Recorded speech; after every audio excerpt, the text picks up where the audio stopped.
Hey Witchlings, welcome back to HexenChill. We are your hosts, Shay, Kay, and Lou, and today we're going to talk to you about what we experienced at the Bell Meade Plantation in Bell Meade, Tennessee, which is just outside of Nashville, Tennessee. We've talked a little bit about this in previous podcasts. We talked about how we were going to go to different haunted places in Tennessee, and guess what? We did it. We went to our second location. We did a little bit of ghost hunting. We're going to get into that in just a second. So go ahead, open up your sacred circle, and let's get started. Ooh. Lou, have you been practicing? Ooh. That was so sad. That was... Ooh. If you guys could see her face right now. I feel like when I don't make a face, I sound depressed. Whoa. That's true. That's true. I feel like that's how some ghosts are. They're like, I'm boo. Have you guys seen the show Ghosts? Oh, yeah. Is It's really funny. I love that show. Just Ghost? Yeah, Ghosts. No, Not the movie Ghost. Oh. The TV show Ghost. What is about that the song? musical Ghost? Ooh, what's that song when he sits behind her? That's like one of the iconic songs. Yeah. That... Don't you forget about me. No.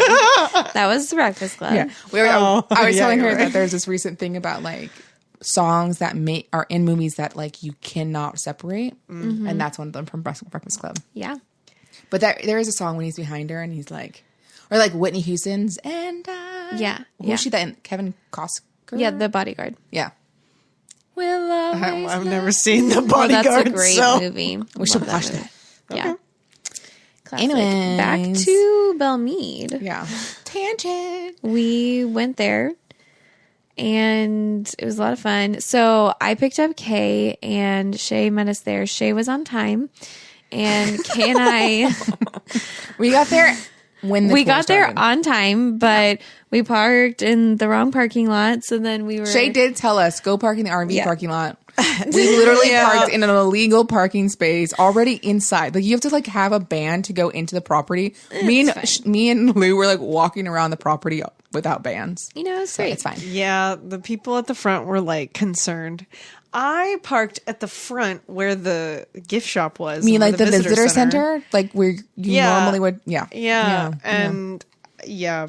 We would have probably gone there, but you were like RV and it was like left and we were like RV. Turn. I know, and then we had to like also it was 1 billion degrees outside. So we're yeah. Anyways, but it was good. Only human and I'm pregnant. I'm sorry. She didn't even go over the cool bridge that we went over. Yeah. That's Which true. I'm also like glad we were like we got there on time because then we ended up going on a different time for our tour, so we had a little bit more time to just like wander around, and we met one of the employees.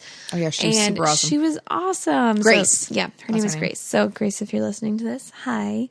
Thank you for being awesome. But Kay asks the question that she always asks, and it's Are there ghosts here? Are there ghosts here?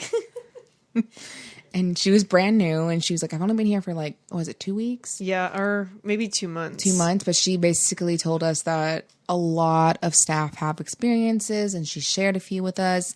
One that stuck out to me was there was a little girl on a tour inside the mansion, and there was a bathroom where she was like, there's a baby crying in there. And was like, why is there a baby crying in there? And then wanted to leave the tour because she was so like scared and made her feel weird. Later, we'll get to it, but I definitely felt weird in that bathroom. Mm-hmm. Something else that Grace said that I thought was interesting was that, and I kind of got this vibe from like most of the employees, is talking about ghosts or like that type of thing isn't super encouraged. Right. I think one of the main things is that Bell Meade is privately owned. So it's not owned by the city of Nashville or city of Bell Meade. And so I think the owners are very conservative in their views. And so they really want Bell Meade to be honored for its history, which I appreciate. Of course. I think it's awesome. However, didn't you say that you had a conversation with someone on the phone? My husband actually called to like check pricing because there's all these different tours, and we're like, do we have to take all of these tours? And it's like, no, you can buy one tour for the mansion and then just kind of wander around. On the grounds. And we're like, okay, perfect. That's what we want to do. And he was like, random question, but are there ghost tours? And they were like, well, no, there's not. But we've been trying to like get something going. Yeah. So it might take a while. So like it wasn't like our Thomas House experience where we got to like actually sit down and investigate.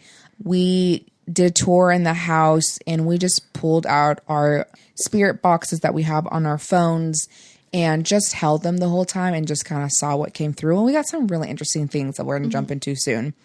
But I will say the other thing that Grace did talk about that we want to really call out and honor is about slavery on the Bell Meade Plantation.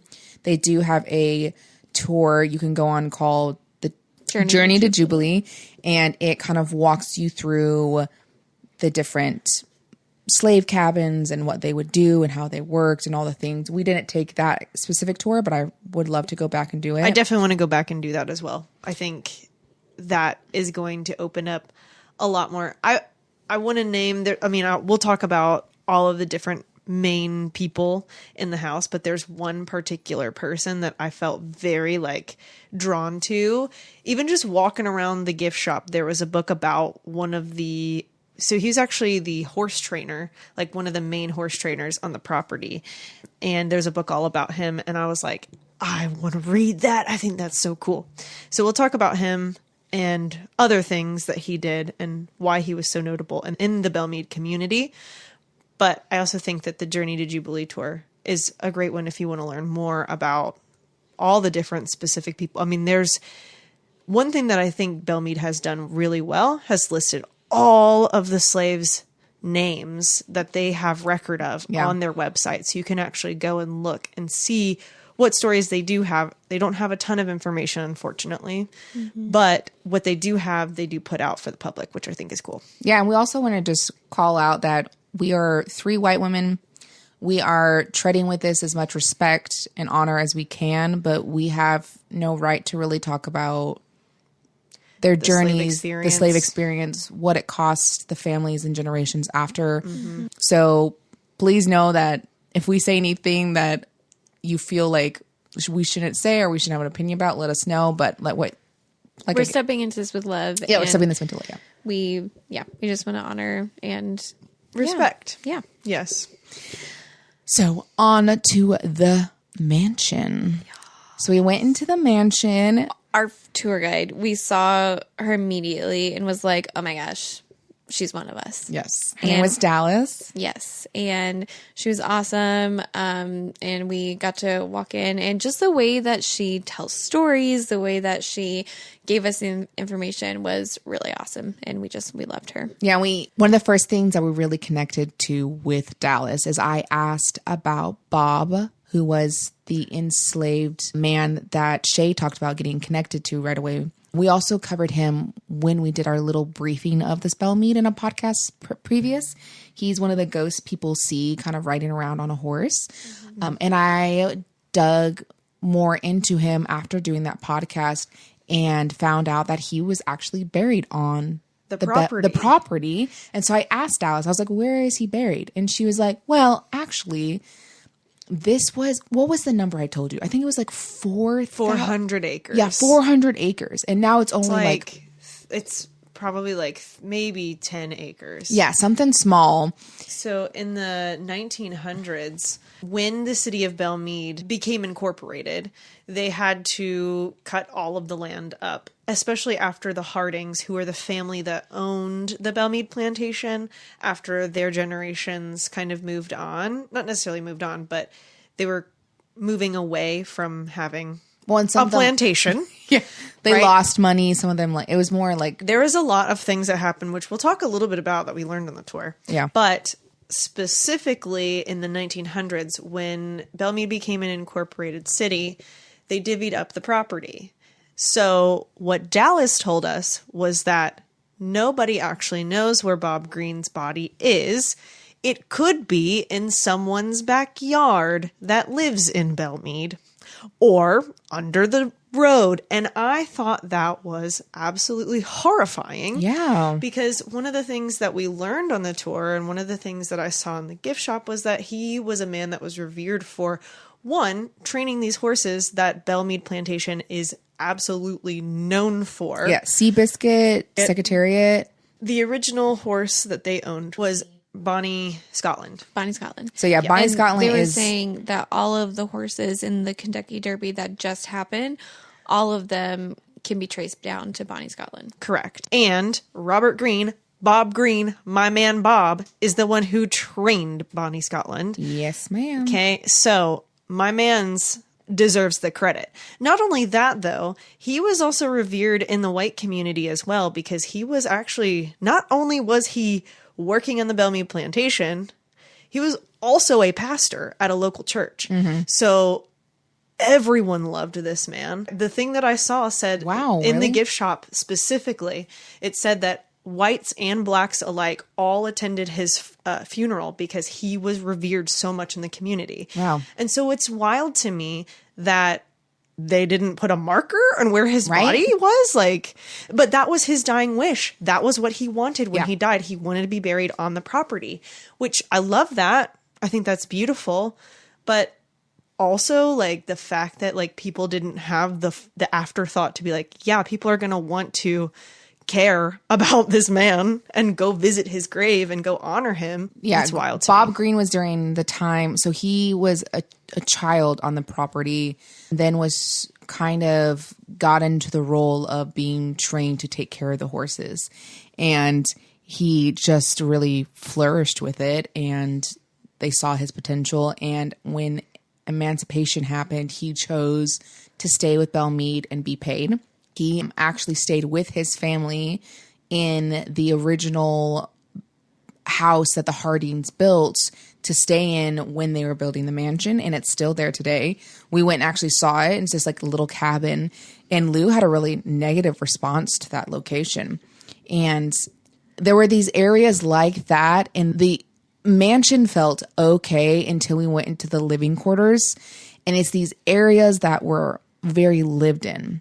These areas that where a lot of life happened and a lot of death happened. There were so many deaths on this property in these families. Lots of kids died. Yeah. So when you're looking in these rooms, it's almost like you're like the walls have absorbed this energy. And we were like, this is a cool tour. La la la la la. And then we went upstairs and I was like, oh shit. Yeah. Whoa, that got That's heavy. heavy. Yeah. Real heavy.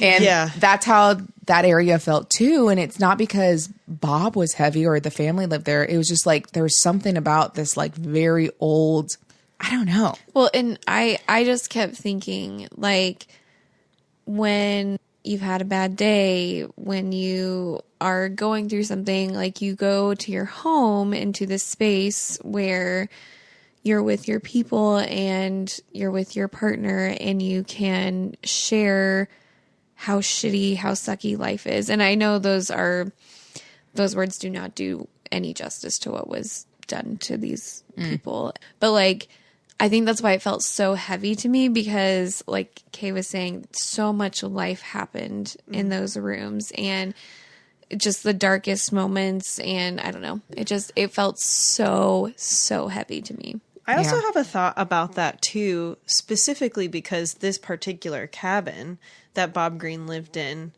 was actually the original cabin. I think you mentioned this already, but like it's the original cabin that the Hardings built as like they put they that didn't up. build well, it. Right. The enslaved people that they already owned. I'm pretty sure built they that already had cabin for about them. 7 Yeah, I thought it was enslaved like 13 or something 13 like that. enslaved individuals. This place was up to 100 and what? 36. 36 at one point. Yes, which was I High. think the most. No, The I most. think Yeah, they it was the said most. it was the It is most one in of- all of the southern U.S. Yeah, I was just looking up actually, because Carton, I think, is one of the next ones on our list, but they had 50 enslaved people at one time. Like, Well, that was Louisiana had pretty high numbers. yeah. Pretty high numbers too. Like the one that just burnt down had like 160. I remember. Yeah, It was pretty high. But anyways, if it's in the hundreds, that's too Hello? many. For one is too many. can you walk in a room with 136 people, please, and tell Right, me and- what that feels like? Because What I wish that you guys would do is go to the Bell Meade Plantation and go look at the slave cabins. yeah, Because 136 people. There's currently 2 cabins that are standing. there is more. Which is in a moment that I felt specifically called to was we walked over to the slave cabins, and there's a different heaviness there. There's a heaviness in the log cabin. There's a heaviness inside the mansion. But when you step into these buildings, it's like, I don't know, especially when your ancestors did this to human beings, you feel like I felt sick, and not like sick because someone's making me sick, but like I don't want to be associated with this. And you also, like, I feel like you were very much like, you can't even fathom, like, why. Yeah. Like, why? Why? Before we get too far from that, I want to just finish my point about the Harding cabin. So you're talking about how, you know, it just felt really like there's a lot of stuff coming home. But I also think too, like, I wonder how stressed the Harding family was once they lived in that cabin while the plantation itself was being built. Yeah. And I think about all of that negativity. And not only that, not knowing the future of where their horses and all of that investment is going. Yeah. Well, we felt that in Salem in those really old buildings, that like unease or that area, that like, how are we going to survive this feeling? Like, I just wish that I could have been a fly on the wall, like when like Bob Green's family moved into that cabin, to know if that was something that already existed before they came in. Yeah. I think about those energies and how they do affect us, and how that could have affected their family as well, right? And you could already tell that the Hardings were wealthy, because like even in this log cabin, they put like wallpaper up. Like they couldn't even live in this. Yeah. How long did they live in this place? And they're like, we may have to make it bougie. Right, exactly. And they're doing that off the backs of their enslaved people already. So it's like, I don't know. It's just very interesting to me. And Lou. Oh gosh. Lou, I think we've talked about this. Her family is like Southern royalty in Tennessee. She has ties through all different kinds of grandparents and names that can tie back to very first settlers in Tennessee. And one of them, so one is Randall McGavick, and which for the Carton episode, I want to like figure out my genealogy specifically, but somehow I'm related to Randall McGavick. So we're in the tour and we're in one of the parlors or whatever, and Dallas points out a portrait of a woman, and she was like, "Oh yeah, this is Elizabeth McGavick," and I turned to the girls and I was like, holy shit, I'm pretty sure that's one of my ancestors. Yeah, I was like, Lou, aren't you a McGavick? Yeah, so we went and told Dallas, and then she freaked. She was so like, excited. Oh my gosh. You could tell she's such a like history nerd. She was like, oh my gosh. Yeah, it was awesome. And then she was like, BT Dubs, I'm about to tell a really terrible story about one of your ancestors. I'm really sorry. And I was like, oh, super. So this is awful. Yeah, we go into the next room, and she's talking about Susanna Carter, who was an enslaved woman, and sorry. She was a free woman. Her dad was white. Her mom was a mix of African American and Native American. I'm pretty sure. Yeah, I think that was correct. Yeah. So she was born free. Yes, she was born a free woman, we all should be, until tragedy struck. Until Lou's ancestor Randall McGavick was like, actually, you're an enslaved person. Well, her mom died, and her dad was like, peace, I don't actually want to take care of you. Yeah. Because so a man... poor Susanna was left with her sibling. So he enslaved her. And like, I don't know, that was just something that was really heavy to learn. And it just sucked. I would assume... Wait, was it Randall McGavick? Not Randall McGavick. Yeah. It was Randall McGavick. Okay. That's her dad. That's Elizabeth's dad. Okay. Yeah. And Elizabeth marries William G. Harding. And they become the second owners, right? Yes, this is the second generation owners of Bell Meade. Yes. So and we'll hear more about Randall McGavick and probably Elizabeth when we go to Carton, because Randall McGavick built Carton, I think, in the 1850s. Wow. And Carton is in Franklin, Tennessee, which is... And that's another one of Lou's. Yeah. She can tie herself to 2 plantations. Traveler's Rest is another plantation that I have familial ties to. Oh, Great. yeah. So 3. Yay! That's a huge wedding one, isn't it? Yeah. I've been there. My family, we do our family reunions there. I hate that one because the staircase. I don't like the staircase. Yeah. I don't like it. Something happened there. I don't like it. So yeah, so that was interesting to learn. And then also just the house is it really is beautiful. Yeah. And It's like non-traditionally beautiful, Yeah. I feel like, because I Yeah. feel like most plantations are like usually white and they're like, they have like those big pillars, that sort of thing. Bell Meade is like not white. It's like beige. But I feel like Tennessee's are different. I think it does have the Greek architect kind of feeling, but Louisiana is the one where people like is the most famous imagery of plantations. Of those like trees and the long. speaking of Louisiana, driveway. we were talking about which one had the most enslaved people. It's in Louisiana, and I think it's the Burnside Plantation Complex, and they had between 750 to 1,000 enslaved people. That's actually crazy. I know. So let's get into the ghosty stories. Yeah. All right. So before we get into all the ghost stories, I just want to quickly give y'all a timeline. It's going to be a little convoluted because it's a lot of dates I'm throwing at you, but It's important. it's important. Because of the ghosts and things that we captured, it's important to know who these people were. Right. So first up, 1807, John Harding. He's the guy that establishes Bell Meade. OG. Period. That's where they build the cabin and then continue building the actual plantation. So the official Bell Meade stud begins in 1816 and the official Bell Meade plantation is done. Then the actual Bell Meade plantation actually begins construction in 1820. Okay. Then in 1829, our man's Bob Green is actually gifted to John Harding's son, William Giles Harding, whom we hate because he was one of the big proprietors of the Confederacy. He was actually imprisoned because of his support for, you know, like, it's really, slavery. We really like owning slaves. It's like really right, cool. Right. Except it's not. But anyway. Yeah. So Robert Greene was actually given to him as a gift, Which is gross. which is actually crazy.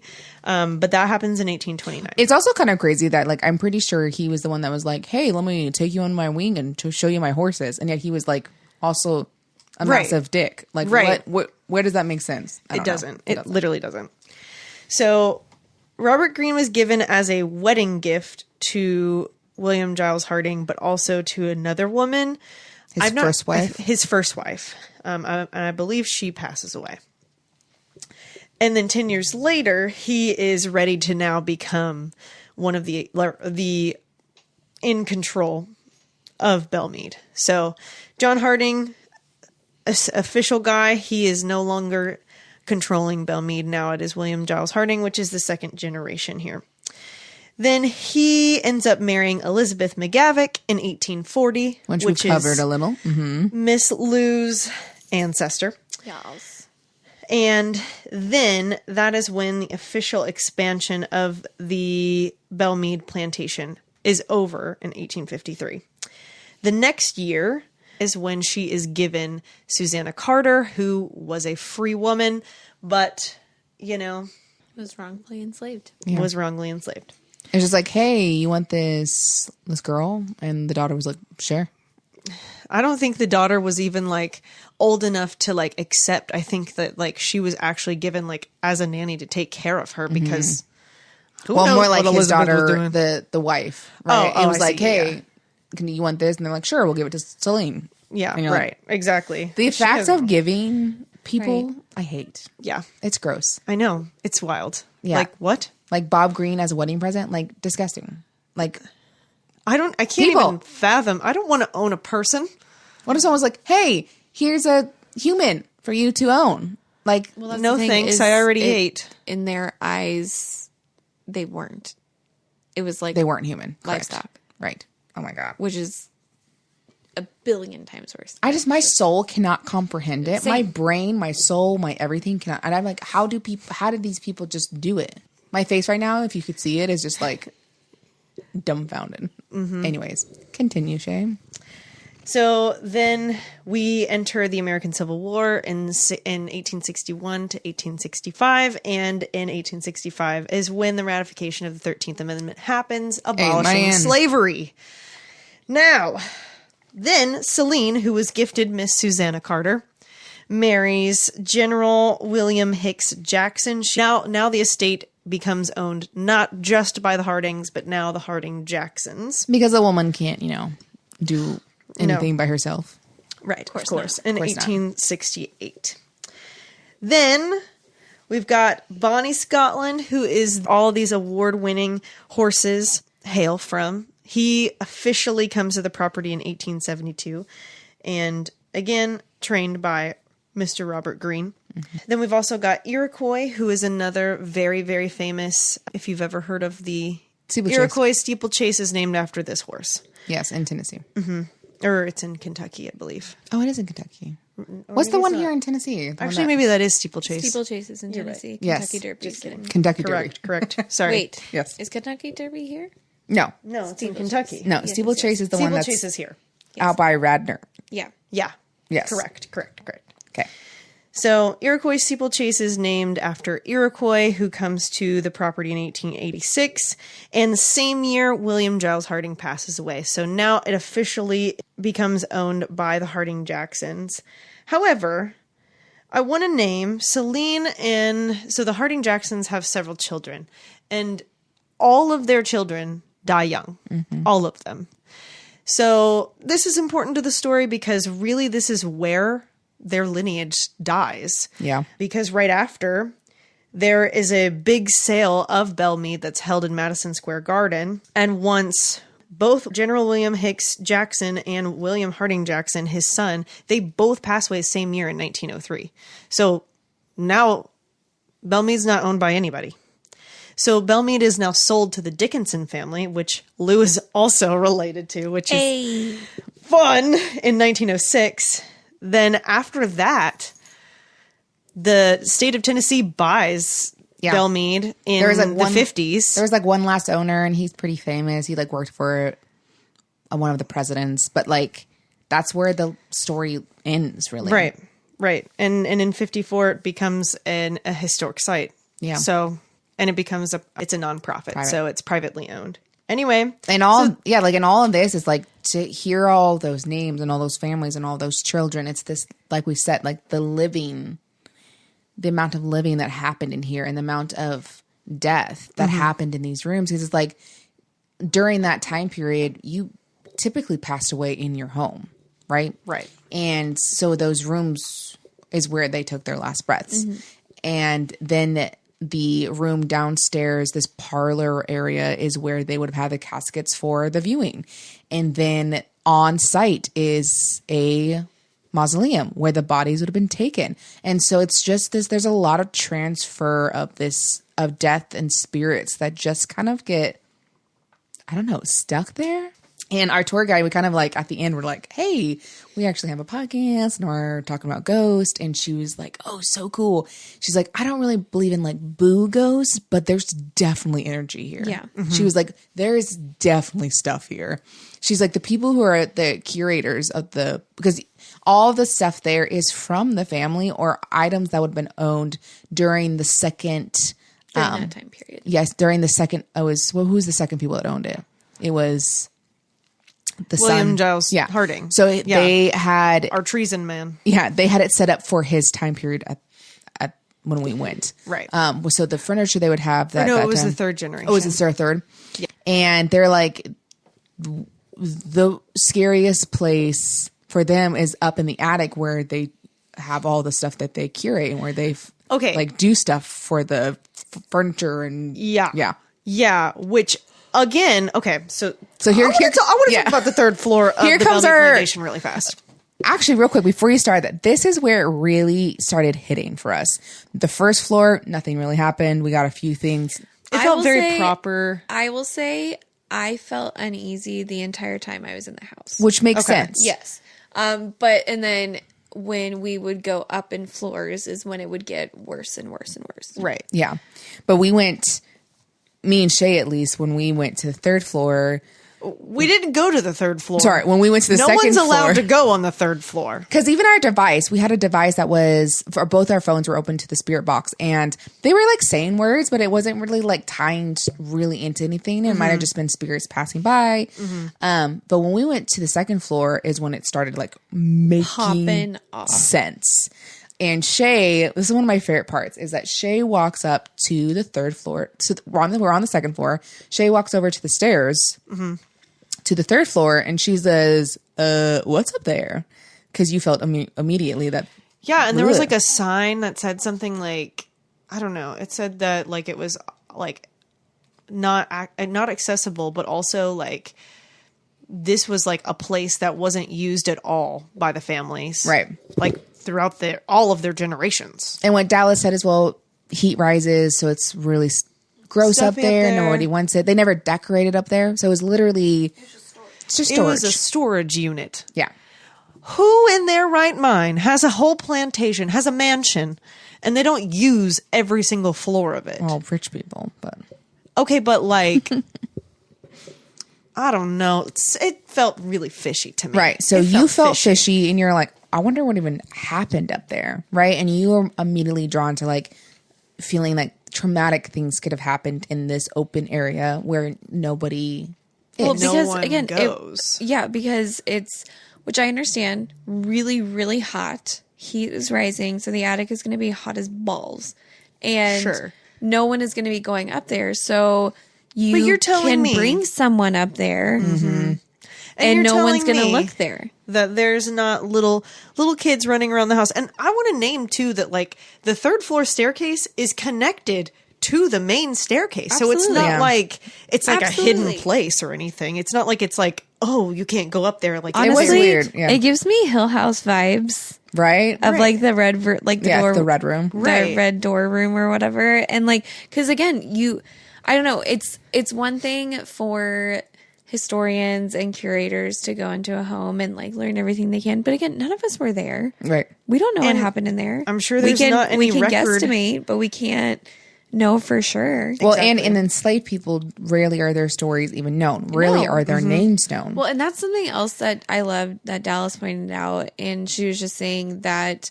unfortunately we don't have a lot of their stories because history is written by the victors. And so, of course, everything that we know about Bell Meade Plantation has to do with the horses. And even we don't know where Bob Graham was buried, but we know where every single horse is buried on the property. That hits. When she said that, I was like... I was dumbfounded. Yeah. But anyway, so we were at the staircase. Shay is saying this, and we're like, interesting. And then... I look at Karen, I'm like, this feels really weird. Yeah. And then right then... It says, do you understand? ? And we're like, do we understand what? Is this something she right? Am I right? And then right after, 2 minutes later, I said, are you here for me? And we're like, okay, you were getting the vibe about like maybe enslaved being taken up there and something bad happening to them. Like that was your vibe. Maybe the enslaved, maybe the children. Maybe the children. And so then that happened and we were like, okay. And then Dallas was like, okay, you guys can walk around. And we immediately went back to the hallway where the living quarters were because there was a nursery. There was the master bedroom, and then there was a bathroom that was attached to a guest room. The bathroom felt heavy, and I totally had forgotten about Grace's story. Yes, I did totally had forgotten. And I was like, okay, I want to go back and look at that bathroom. So I walk up to the bathroom, and it said, my app said, go away. And I was like, okay, heard. Walked away, and I'm looking. Tell me twice. I'm looking in the nursery, and the nursery same vibe. It was just heavy vibe. And me and Shay are talking about the toys in there. And I was like, have you looked in the bathroom yet? And she was like, I glanced. I was like, come back. Tell me how you feel about this bathroom. So she walks over, and right when we step in the doorway of the bathroom, it says, find on my app. And I was like, who are we finding in here? Are we finding the child that was crying? You know, like what is in here? That's so heavy. It was weird.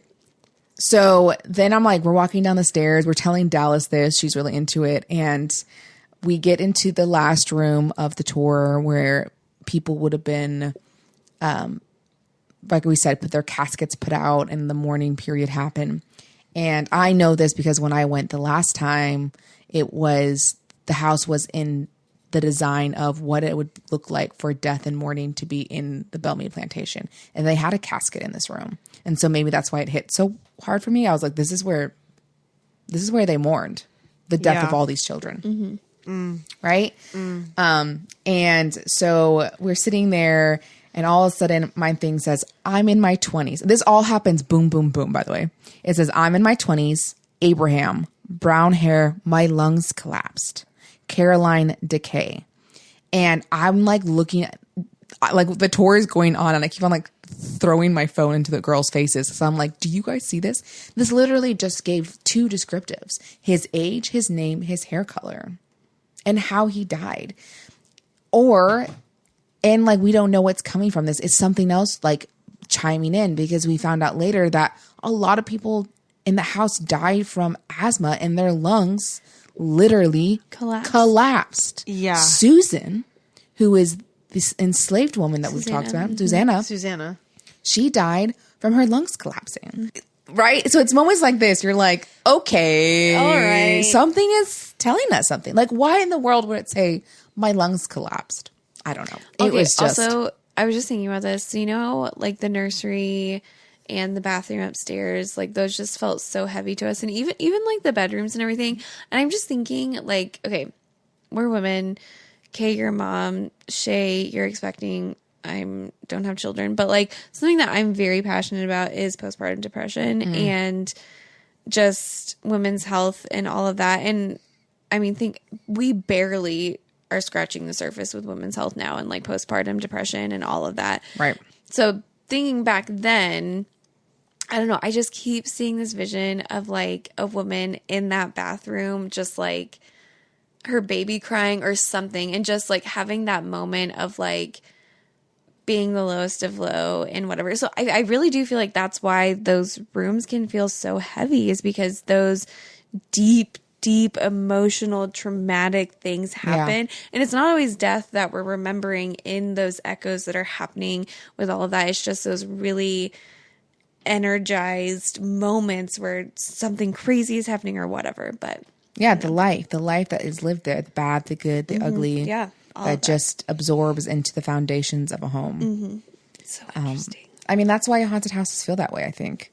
Like, you enter into a new home and maybe the land has something, but it feels different than when you enter into a home in England that's been there from the 1400s, right? Yeah, like, right. It's just different. It is.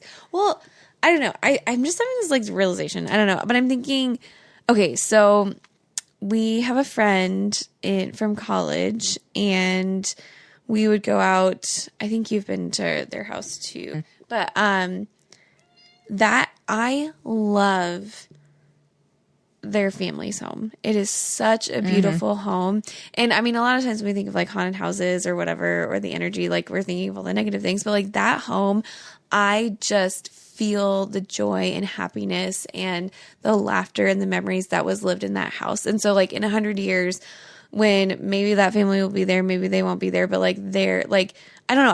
I know their grandkids are going to be in that home and be like, so many good things happen. And I think that's the difference between those kinds of homes and the homes that we label as haunted or whatever. Right. Because it's recreating or reliving those bad memories. Well, and people also live in haunted homes that just accept it. They're just like, can you please stop turning off the lights?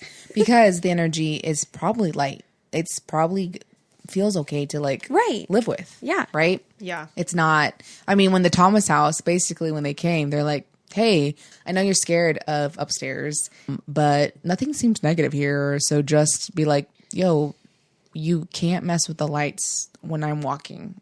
Please.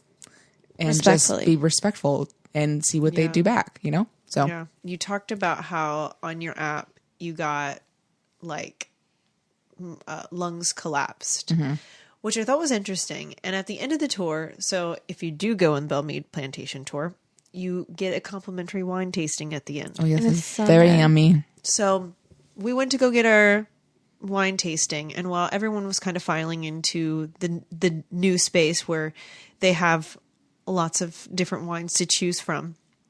I stopped to talk with Dallas one more time and just chatted with her about a couple things that I was curious about, one being the third floor. And that was where she named that is one of the places that the curators feel is the most haunted, and the curators are always there. And so that's where their offices are. I don't know why they still have their offices there if that is the place that they feel is the most haunted. But apparently all sorts of things happen there, which I find very interesting. And I'm going to tell you why, because when I mentioned this information that Kay got on her spirit box, Dallas said, "That's interesting that you got lungs collapsed, because that's how little Celine died." And I was like, "Oh, okay.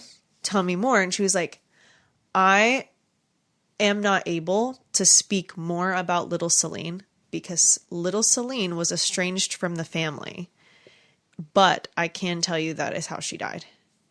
And I said, "Why was she estranged?" And she said, "We're not allowed to talk about it." And I said, "Excuse me?" What? And I just looked up like the surviving, like all of the children. So I do want to name that William Hicks Jackson and Celine Jackson, the parents, had 2 infant deaths. So before their 3 adult children, who also still died young, I want to also name, young for, a human. But they still had 2 infant children that died, who are at least buried in the mausoleum. And you can actually see their names. There's a plaque next to the mausoleum that name like those children. Little Celine's plaque is nowhere to be found. Like they don't have one for her, which I think is also very interesting. But she actually survived the longest. She lived to be 37, and she actually was the last survivor of the Harding-Jackson family. So I just thought it was really interesting that she was actually, I mean, according to reports, they say that she is the one who distanced herself from the family. My curiosity is, what happened to her? Yeah. To make her to distance herself from the family. And your vibe is the upstairs room. Did something happen on the 3rd floor? Did something happen in the bathroom? Right. I don't know, but I do feel like those are all correlated, and that's just the sense that I'm getting. I don't know, and I guess we never will, but... Another, talking about the mausoleum real quick, we went over there real quick and just looked at it. There's no more bodies in there. They have relocated the bodies that would have been in the mausoleum. So we went over there and I popped open my app after we had some tasty wine. It was so good. And the first thing I got was abandoned, which we were like, correct. This is abandoned. And we were like, but who's here? And it said, the children are listening. And we're like, well, crap. We just talked about how many children died on this property. And the fact that you just talked about the 2 little infant names. They were on the plaque. Right. They were right there. Really cool. And then it said coffin. And I was like, what are the chances? And literally when you look into the bars, there is a coffin that's open, there, by the way. Which is open. There's like no body in a there. jar. It's like just like cracked, and I'm like, something came out of there. Something crawled out. Someone crawled out of there. So it was just a really fun moment again when the words just made sense. A lot of times you can use a spirit box or a device and you're like, this is a bunch of nonsense. But when it connects like that, you're like, oh, it's so cool.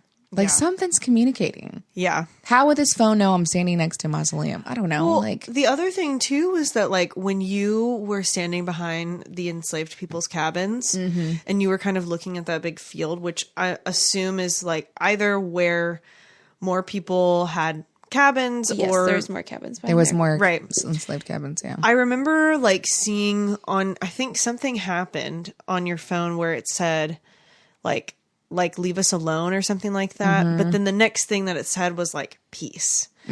And like that just felt like really confirming, at least to me, that like the enslaved people that were here, they don't want this energy to keep being brought up, right? Like they want people to move forward because they had to move forward.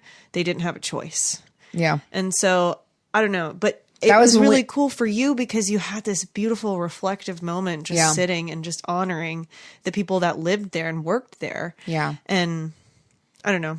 Yeah, I just like took a moment and I sat on this wall and I looked at this field and I didn't know what it was. And the girls were like, "Oh, there's a plaque over there. Let's go see what it was." And it said it was a memorial to all the enslaved. And inside the cabins, it was also said that this is where more of the cabins would have been where in the enslaved lived. And I just, like Shay said, I just was like, hey, like, I just want to take a moment to be like, I am so sorry that people of my color of skin did this to people of your color of the skin. Like the fact that we felt entitled to do this, like we have very much expressed in this podcast, it dumbfounds us. And so I just wanted to speak that because who knows, these spirits that are here and they see us, we are the enemy. We have this color of the skin of people who use them as cattle, who bought them, and I just was like, I just want you to know that is not us. Right.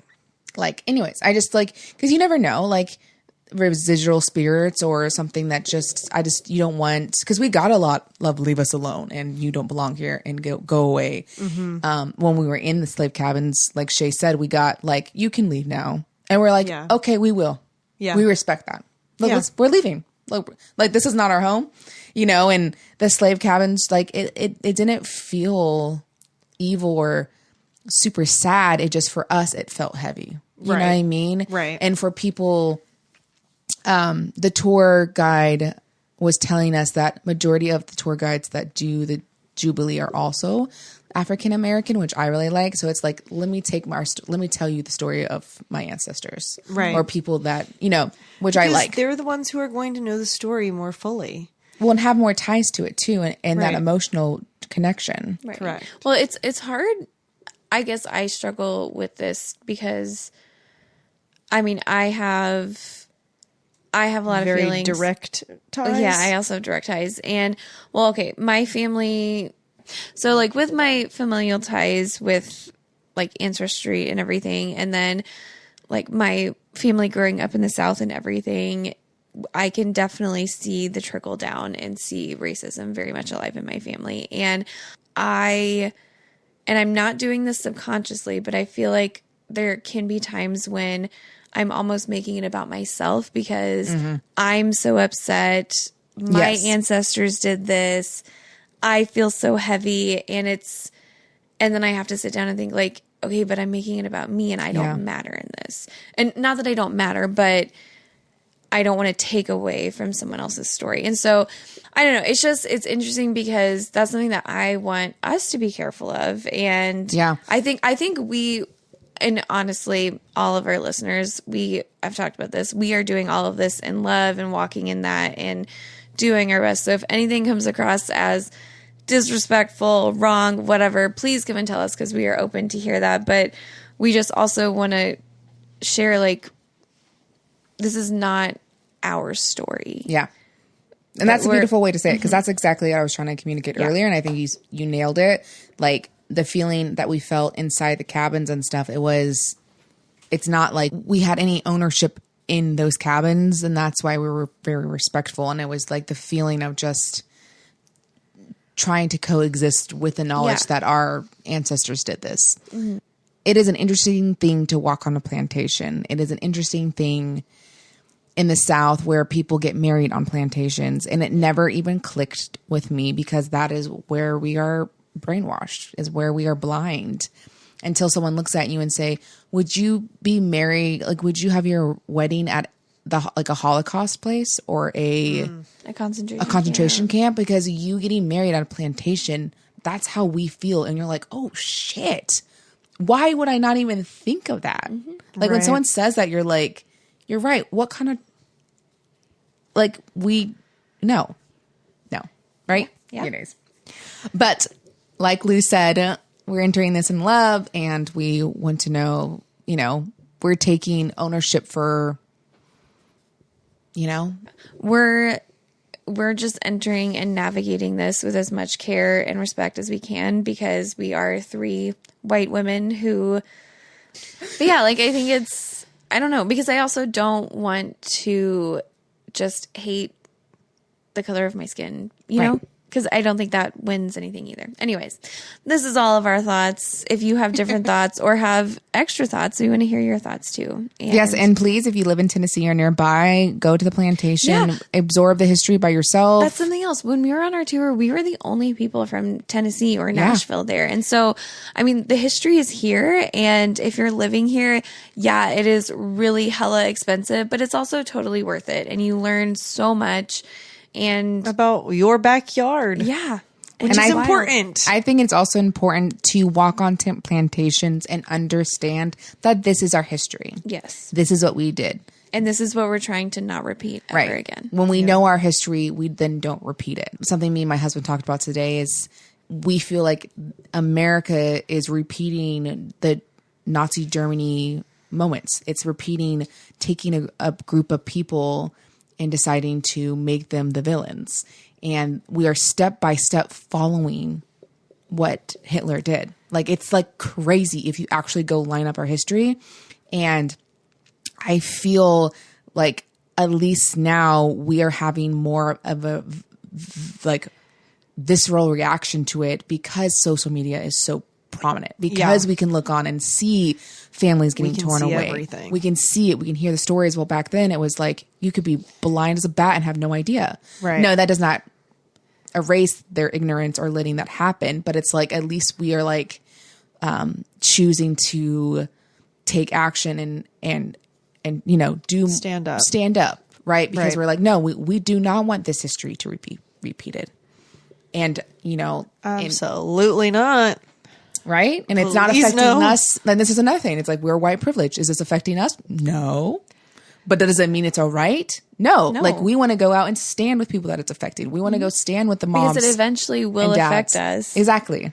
And are we going to take a stand now, or are we going to take a stand when it starts? That's one of my favorite quotes. And it was like, you were okay when this happened and you said nothing. When this happened, you said nothing. Well, now it's happening to you and there's nobody to say anything because there's nobody left. Mm-hmm. Right? There's nobody left to say anything for you. So when they begin to come for the women again, if not as if they don't have it already. You guys, last story, and then we will really cut this episode. I was at work, and so this month is Pride Month, and one of my coworkers, he was like, June is also supposed to be Men's Health Month, but we can't even get a month. It's always something. Oh, punch him in the face. But okay, yes. Is he coming to the party? No. Okay. So then I was doing everything I could not to freak out. But then he also made some good points, not taking over Pride Month, but about men's health, because men, statistically, they're like the number one to commit suicide, and like. But they're 12 months of the year, baby. Oh, I know. No, I know. But it just made me think. I'm like, why is it that white men still find something that they don't be victimized about? Okay. But I couldn't say that, but I was just like, okay. When moments like that happen, I'm like, I honestly would. I would literally just straight up be like, why is it that white men, I would like just straight up say what you just asked. I would love to see his reaction. I can't. Unfortunately, people run away from you because you're so seen. That's like a whole another podcast we could jump into about the fact how we don't want to bash on men. No, because there are men. great men, and also the feminists have entered the chat. Yes, yeah. And I mean, we can also talk about feminism as well. And next podcast episode, we're talking about this. Let's do it right now, guys. For now, we're gonna eat Taco Bell and then talk about feminism. We love you guys. Yes. Thank you for joining us about our trip to the Bell Meade Plantation. If you have questions, comments, concerns, righteous indignations, don't shoot us. Shoot us an email. Thank you. And this podcast has been pretty long, so we're going to have our pool in the comments below. So until next time, guys, the light in me sees the light in you. Bye, Witchlings. Bye-bye. Welcome back to HexenChill. This is your host, Shay. That's it. Just Shay. And Kay. And Lou. Does anyone else get really confused saying, I cannot say my name first? It sounds weird. So whenever I do the intro, Lou, Shay, and Kay. I know it sounds Lou, weird Kay, to me. And Shay. That does sound weird. Right? It does. So I'm always like, Shay, your Kay, and You host. have Lou, to say Kay, your Shay, name and I know. first. Get that name out of your mouth. Banana. I don't know. Banana. I was telling one of my friends, I was like, there is not one podcast where we haven't said the word banana somewhere. True. And it's funny. They're not in it. Friends besides... No, I'm just kidding. Who your friend? I know. I was like, what friends do you have that are not us? Like, I don't have any friends. My imaginary friend. My children. I was telling my children. Okay. Let's do it.